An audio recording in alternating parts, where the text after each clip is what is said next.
সাধুবাদ জানাই। আর আমাদের কুড়িজানার সন্তান মানবিক এবং সমাজকর্মের বিভিন্ন উন্নয়নমূলক কর্ম হিসাবে এর অংশ হিসেবে আজকে যে চক্ষু শিবিরের যে প্রোগ্রামটা, এটা গ্রামের অবহেলিত মানুষের জন্য বিরাট মাইল ফলক হিসাবে মনে করি। আর বিশেষ করে এই অসহায় মানুষগুলো যে আমরা যে প্রত্যন্ত অঞ্চলে থাকি, এখানে চিকিৎসা সেবা অনেক জটিল এবং অনেক কষ্টসাধ্য। এই গরিব মানুষেরা প্রপারে ময়মনসিংহ গিয়ে চিকিৎসা করা খুব দুর্লভ এবং দুঃসাধ্য একটা ব্যাপার। এই অনুষ্ঠানটি সার্থক করার জন্য আমরা সহযোগিতা করব এবং ভবিষ্যৎ দিনে রাজীব হোসেন সাদ্দামের প্রতি আমরা আশা করব এরকম মানব কল্যাণ এবং মানব সেবামূলক কর্মকাণ্ডে উনি যেন থাকেন, আমরা তাকে সহযোগিতা করব। এবং আজকের এই প্রোগ্রামের জন্য আমি কৃতজ্ঞতা এবং ধন্যবাদ প্রকাশ করছি।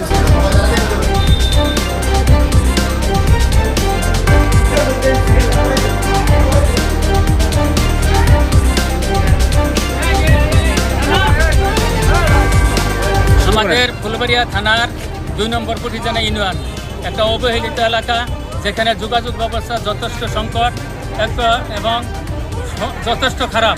মানুষের আসা যাওয়ার জন্য যথেষ্ট রাস্তা খারাপ। এই সাধারণ জনতার সুচিকিৎসার জন্য বৃদ্ধ থেকে আরম্ভ করে শিশু থেকে আরম্ভ করে বৃদ্ধ বয়সের যারা আছে তাদেরই বিনামূল্যে একটা সুন্দর পদক্ষেপ নিচ্ছে আমাদের প্রবাসী রাজীব হোসেন সাদ্দাম হোসেন।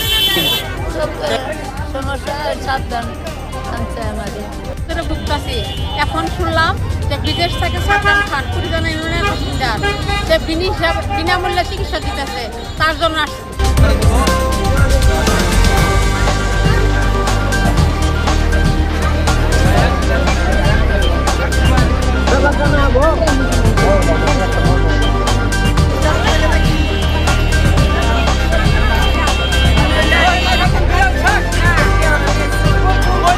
আমরা চোখের রুগী, আমরা গেছিলাম কুড়িজানা যাওয়ার পরে বললাম গ্যাঞ্জাম, বরং জায়গা করে আইলাম আলামিন স্কুলেও কোনো জায়গা হয় নাই। তারপর থেকে আঙ্গার রিটার্ন নিয়ে আসলো কিশোরগঞ্জ বাজার সুইচ গেটে সাদ্দাম ডায়াবেটিস সেন্টারে আমাদের সুচিকিৎসা চোখের জন্য দিচ্ছে।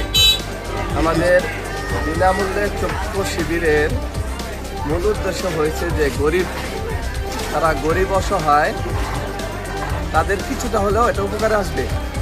কারণ আমাদের চোখের ডাক্তার আমাদের কিশোরগঞ্জ, ফুলবাড়িয়া, শিবগঞ্জ, নাগালের বাইরে ময়মনসিংহ ছাড়া পাওয়া যায় না।